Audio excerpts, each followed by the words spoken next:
And welcome back to Who Would Win. Today's Who Would Win comes to us from the Great Gildo. That's the question. Who would fight Doomsday, the, ever-evolving, constant, almost impossible to kill monster that killed Superman, versus Kaguya, the mother of chakra and alien rabbit creature from Naruto. Obviously, yeah, Doomsday, if you don't know the story, obviously, Doomsday, anyone watching this channel, I'd be shocked if you didn't, but obviously Doomsday was an experiment on a prehistoric Krypton. I can't remember the actual name of I can't remember the name of the scientist who did this experiment, though. Basically wanting to create the ultimate life form. And by doing so, he threw out a baby into a prehistoric world. The baby would be killed. He scooped up the remains, remade the baby, but the baby would be immune to whatever killed it previously. So he kept doing this over and over again for years and years and years and years until eventually what you got was Doomsday. Unfortunately, he didn't know what to do after it because he never actually had a prior reason or goal past creating it. So it killed him. It hitched a ride on a ship, crash landed on Earth. It was basically, if I remember correctly in the story, it was kind of just left in Earth until it was awoken and then, went on a rampage and killed the Man of Steel, quote unquote. Doomsday is one of the strongest mother effers around in DC. I think Doomsday is officially dead, though, right now in the comic. Taking care of, or very much taking care. Hold on. Doomsday. 1 second. I want to see where his status in the comics is. Doomsday. Here we go. So, but yeah, as far as I know, I think he is officially taken care of. Let's see here. Rebirth. This is the most recent iteration we have, Doomsday. After the Flashpoint, with the convergence, Doomsday made his way to the Prime Earth, where he threatened both Superman and Lex Luthor. Guardians of Metropolis. Somehow, Doomsday intelligence had grown and become capable of using strategy against his foes. Superman eventually was able to lure Doomsday into the fortress, where he banished his enemy to the Phantom Zone, but was unaware that the unknown organization had intercepted the transformation, captured Doomsday for its own purposes. It finally took the combined might of Superman, Lex Luthor, and Wonder Woman to take Doomsday down. That's Rebirth. That's out in Flashpoint. Control and forcing him to rip open his own chest. Interesting. So, as far as I can tell, he is taken care of in the comics. He is taken care of at the moment. But I'm sure at some point we'll see him rebooted again. But more to the point, what makes Doomsday so dangerous isn't his physicality per se, although it is insane. His physicality is insane. He can go toe to toe and beat the shit out of Superman. He's one of the few people beings who can literally beat the ever-loving crap out of Superman. That's how physically strong he is. He's actually punched his way out of the Phantom Zone. I think in one instance, the way they defeated him was literally sending him to the end of time. He has survived hits from Darkseid's and Mega Beams. This is Darkseid we're talking about. But obviously, what makes him so dangerous is his adaptability. Is the fact invulnerability, adaptability, and regeneration. Basically, even if he is injured, he can heal pretty quickly from it. He is near completely invulnerable to all forms of physical and mental types of attack. But, I mean, it takes someone with extreme physicality just to hurt the son of a bitch. And he constantly adapts to forms of attack. After experiencing one form of attack, he learns how to resist it in the future. Superman used a sound gun to paralyze Doomsday, but Doomsday's auditory canals closed, making him impervious to the weapon. Wave Rider paralyzed Doomsday once with a chronal energy, but the second attempt backlash on him. So yeah, if you're going to kill this guy, if you are going to kill this guy, you need to be sure you kill him dead completely. Like nothing left, completely gone, totally. Like, because Doomsday has evolved so much, he actually doesn't have any internal organs, yet he still functions. So he doesn't have a brain, so cutting his head off really actually doesn't do anything.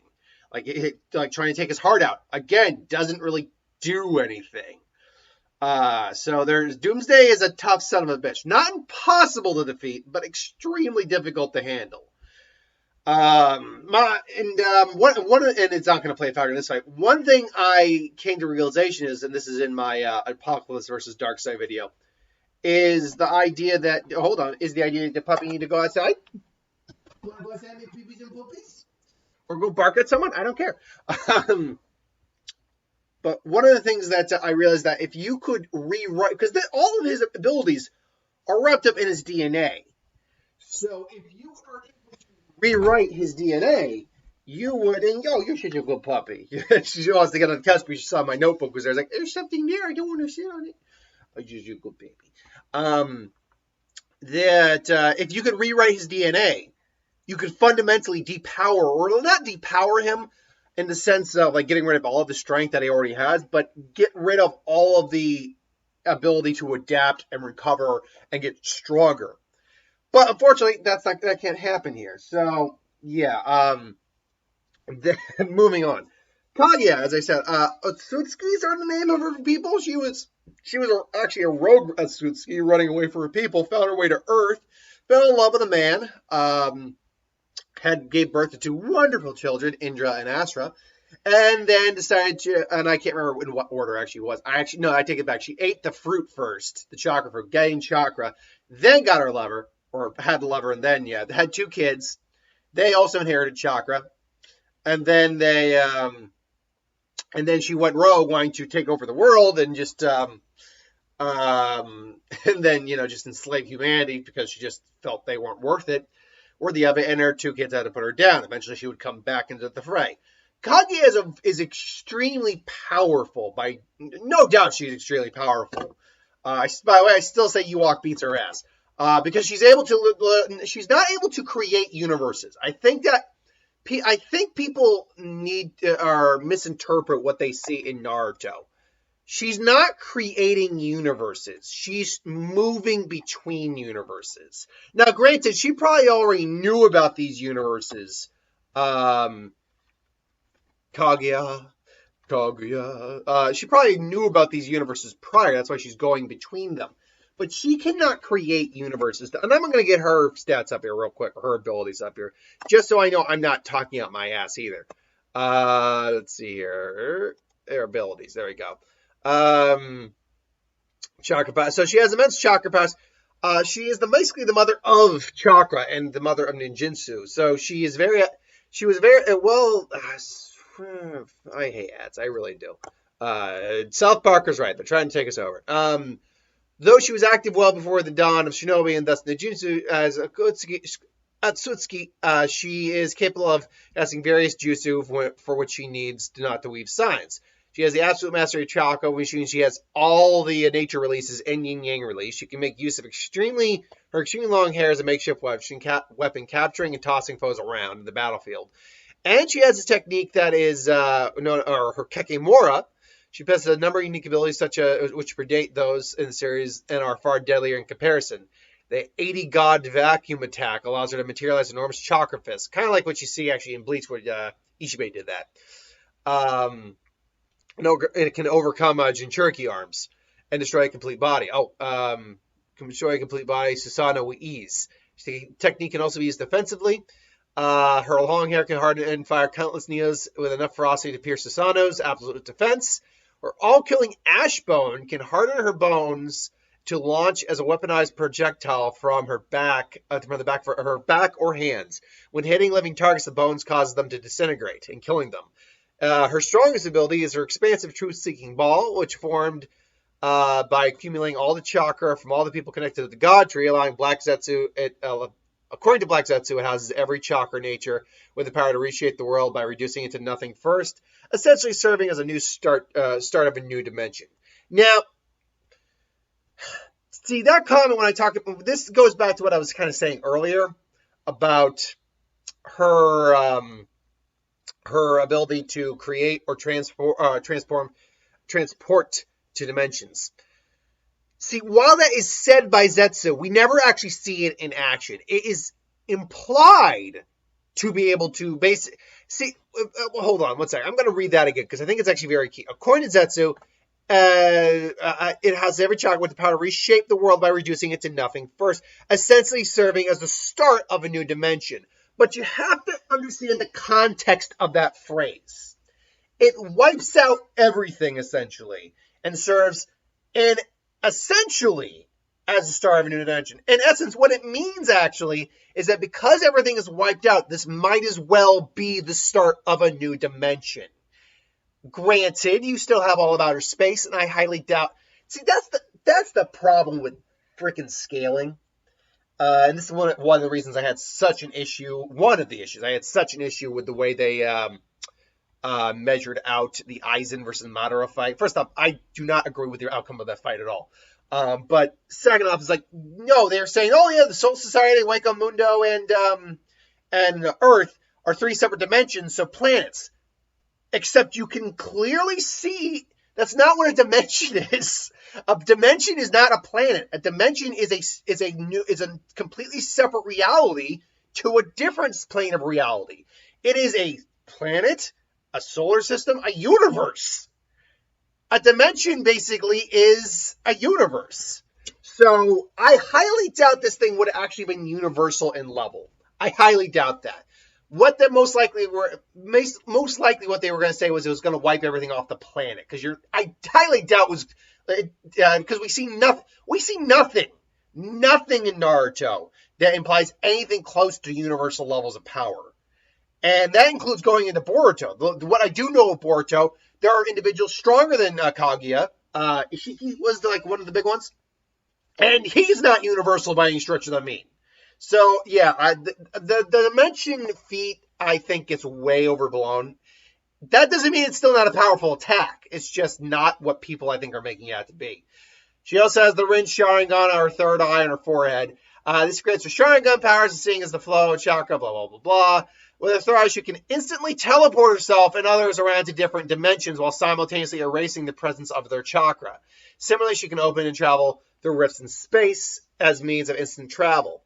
Kaguya is able to manipulate the roots of the God tree. Great, all around. So I really wanted to stress that, because a lot of people, I had people kind of like, not get on my case, but try to argue, and when I put her up against Yuok, that she can create universes. I was like, no, she can't. She could wipe out an existing dimension, in theory, and by dimension we mean pretty much all the life on the planet, more or less, at least all the living animal life. But she's not going to suddenly just wipe out a dimension and be like, hooray, I create a new dimension right there. No, that's not how that works. Context is everything. So with that said, I guess the question really just becomes, is there anything she can do to kill Doomsday in general?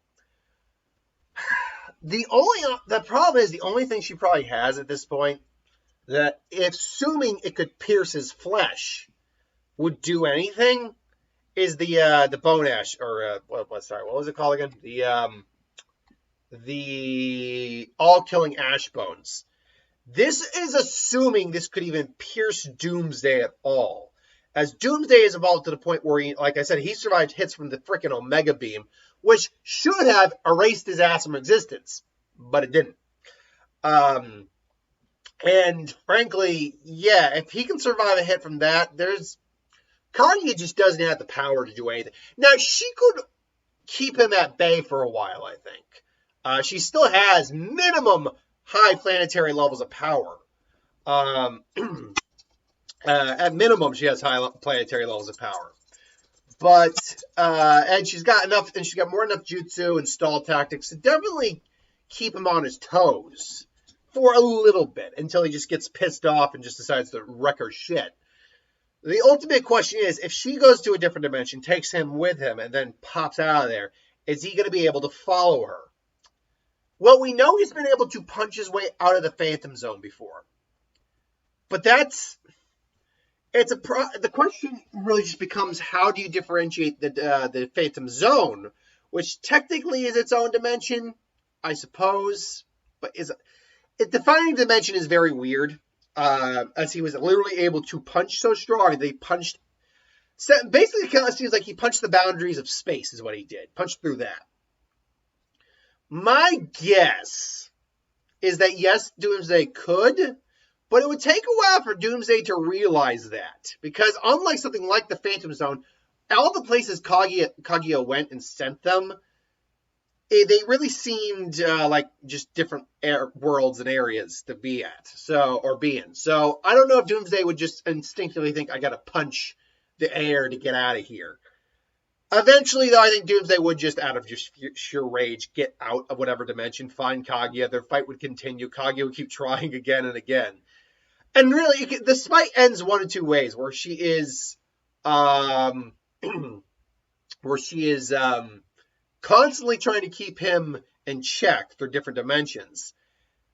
And B, he eventually just comes and just crushes her skull in.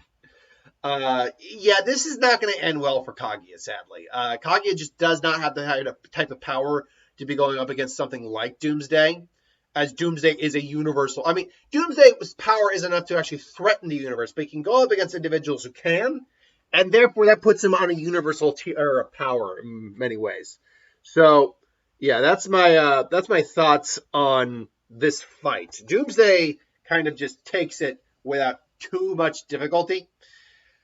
But what do you think? You think Doomsday or do you think Kaguya? Let me know in the comments below. But thanks for watching. Hope you enjoyed, and I'll see you folks.